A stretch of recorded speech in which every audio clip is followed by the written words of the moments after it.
Welcome to another episode of Work Smarter, Not Harder Wednesdays. I'm your host, Kim Sutton. And today I'm going to talk about how change is inevitable, but progress is optional.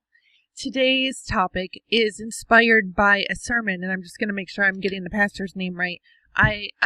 I love to watch Elevation Church on Sundays. Pastor Stephen Furtick and his wife Holly are always awesome, as are their guest pastors when they have them in. And this week there was a guest pastor, Jeremy Foster, who his personality was contagious. He's got a little quirky sense of humor, which I do too. If you know me, you know that I can be a little bit off sometimes. He was a little bit off, but I loved it. And one of the things that he said that I wrote down was change is inevitable, but progress is optional. And I was like, oh my gosh, this is so timely, with everything that we're going through, especially now. I'm going to date stamp this, but it's going to be relevant in the future as well. With COVID-19 and the quarantine and stay home, nobody, unless you can foresee the future, nobody really saw this happening. So all of a sudden, everything that we had planned for the year is swept out from underneath us like a magic carpet, or maybe a possessed carpet, and all of a sudden we're left thinking, oh my gosh, what do I do next? But what I want you to remember is it doesn't matter if the circumstances have changed. You can still be working your way forward. You can still be working on creating a course, or building your funnel, or building a community, building your website. Whatever it was that you had planned before, keep on moving forward. Walt Disney said that. Keep moving forward. It's your responsibility because nobody else is going to move forward for you. You have to do it. And when you're moving forward, you're preparing yourself for a more secure future. While I was watching the sermon on Sunday, I was thinking, oh wow. Elevation Church didn't see this coming. However, because they were moving forward in their business, and I'm going to look at the church as a business, and getting their live presence set up, getting their video presence set up, they were prepared because they were already doing sermons online.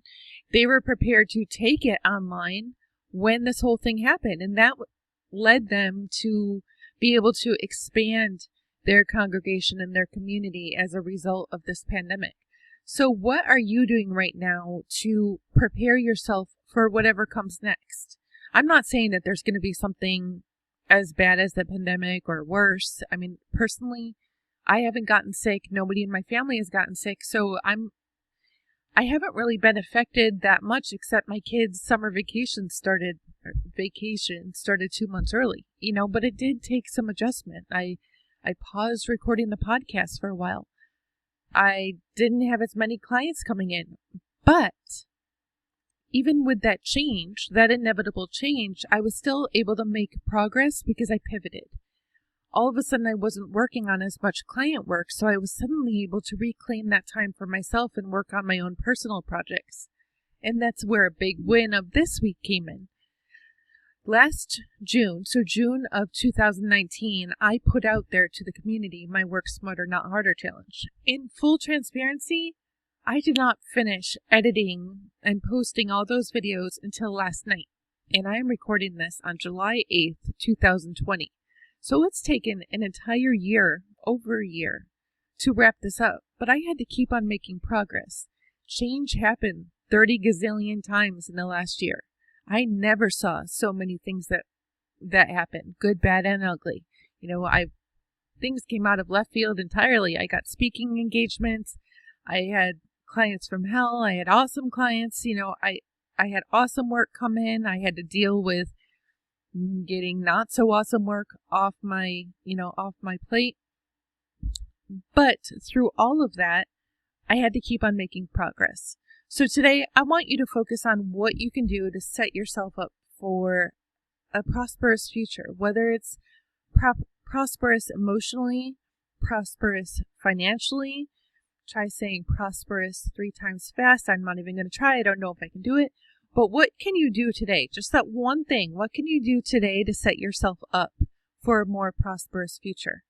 Now that the Work Smarter, Not Harder challenge is actually complete, I am getting ready to get to work on the full-blown version of my Pinterest for Podcasters course. I have been talking about this course for 18 months or more, and I was never really able to make progress because I was working on so many other things. I mean, that's part of having chronic idea disorder, is that in the past I would have been working on everything and nothing would have gotten done. But that's another thing that I have seen progress on in 2020. I had a brain fart, excuse me. 2020 is that I have really become dedicated to only working on 1 to 3 projects at a time. And the reason I say 3 is because I consider my podcast a project. I consider my book a project because I'm giving a half an hour a day to working on my book. And then the third is whatever that personal project is. The podcast no longer takes up 7 days a week of mine. It's 1 day a week. So, I record episodes, and right now I'm not, but I release 1 a week and then it's done. So that's not going to take up all my time.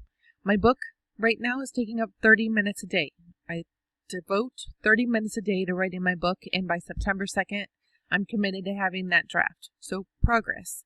And then I'm going to be working on the course.